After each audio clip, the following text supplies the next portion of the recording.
This new MacBook Air is a bit of a computer conundrum. Sure, it might be the perfect laptop for a lot of people, but compared to the already excellent M1 MacBook Air, I don't know if it's that much of an actual improvement. I know if I was buying a computer right now, I definitely would be eyeing it up because I'm a huge computer nerd, but for most people, the M1 might be enough. Anyway, now that we've gotten that out of the way, let's go talk about what's new in here.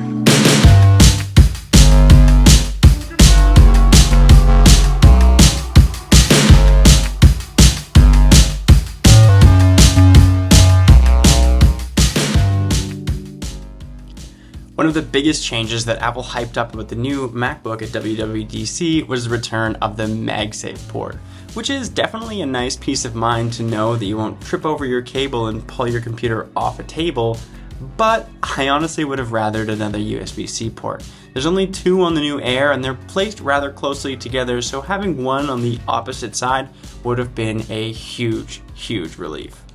And beyond that, it is one of the cleanest looking laptops on the market in true Apple fashion.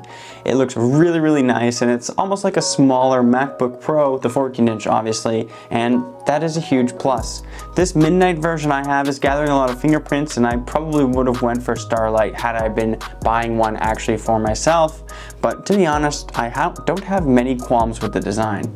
It would have been nice to have MacBook Air on the bottom like the MacBook Pro, but really not a huge issue. I guess the other issue about the bottom is that these little feet down here do add a bit more space between the table and the bottom of the computer. So when you are typing like crazy, I feel like there's a tiny bit more flex than the old Air, but not enough to really be a problem and still way better than most plastic Windows computers anyway. So one of the more exciting but less sexy updates is this new Apple M2 chipset. This model has specific media engines to help video editors work a little more smoothly and decode high-end video workflows, and a new neural engine, 50% faster, that allows even more AI and machine learning tricks to work on this Mac. The engine likely helps the new 1080p webcam look great by keeping white balance and other camera systems leveled, and it does look awesome. It's not a huge improvement, but this extra processing space helps keep the main CPU lanes clear for big tasks, and it's nice to see Apple find these creative solutions to help its computers maintain a competitive edge. The more stable improvements come from the increased single-core speeds of the new chip, while still remaining just as power efficient as last year's excellent M1 Air for a total battery life rated around 18 hours.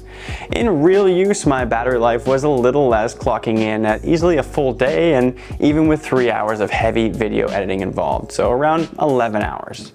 Another thing I'll mention is the laptop holds battery really nicely in sleep mode, kind of like an iPad, which is always nice to see.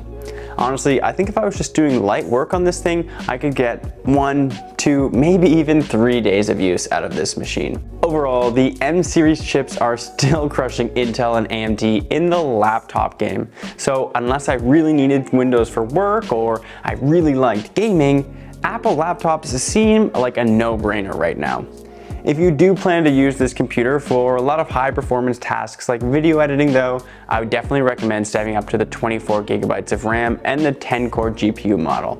The one I'm testing does have that 10-core GPU, but only 8 gigabytes of RAM, so whenever I was editing the MacBook Air unboxing that you can find on our channel, which was fully edited on this machine, I had to proxy everything down to 1440p to make it easy to work with, and that wasn't a very intense video. That being said, it was 3 layers of 4K footage at once. Okay, now that we're talking about performance, I guess I'll mention here that I did try a little gaming on this new Air and it was a little better than I expected. It was kind of awesome, I guess. It got hot and there aren't many AAA games on macOS to even play, but there are tons of indie titles and this new Air with its M2 chip can push them around with ease. More intense 3D games like Hitman work with what I would maybe call Xbox 360 equivalent graphics, so I'd suspect you're going to be running on low settings for most modern titles in the AAA 3D genres. It's a small thing, but I couldn't even dream about gaming on my old 2014 MacBook Air, the first one that I ever got. So actually being able to play a console quality 3D game on this newest Air with no fans definitely felt very futuristic to me. Plus, I mainly play indie titles, so there's actually quite a few games that I'm interested in playing on Mac across Steam and the App Store. It's not perfect, but for a casual gamer like me, it's actually has more options than ever before, and everything that Apple showed off at WWDC, including Metal 3, would suggest that there's going to be even more games here in the future.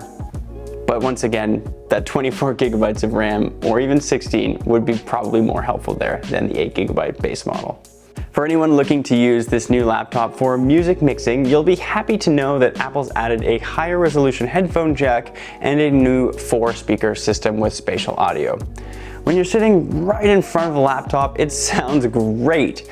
Not quite as deep as the 14-inch Pro that I'm used to, but it's still a solid speaker set on a laptop. Apple's been killing it on the laptop speaker game for years, and the new Air is no exception. One of the biggest and most notable updates beyond the new design over the old Air is, of course, the new screen.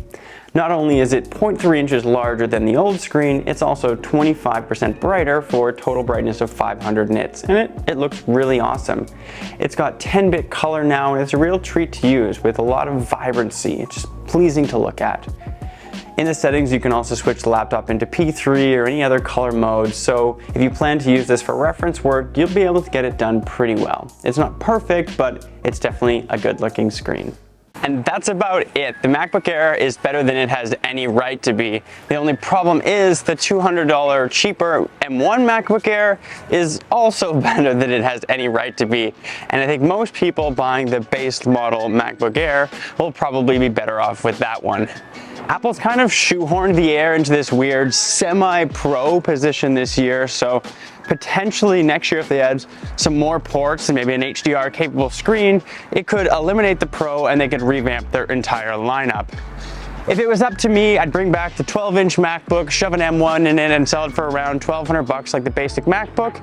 I'd kill the M2 Pro and basically allow the M2 Air to fill both those kind of gaps for those low-end Pro users and those high-end Air users. And then of course the 14 and 16-inch Pros would be for the high-end users.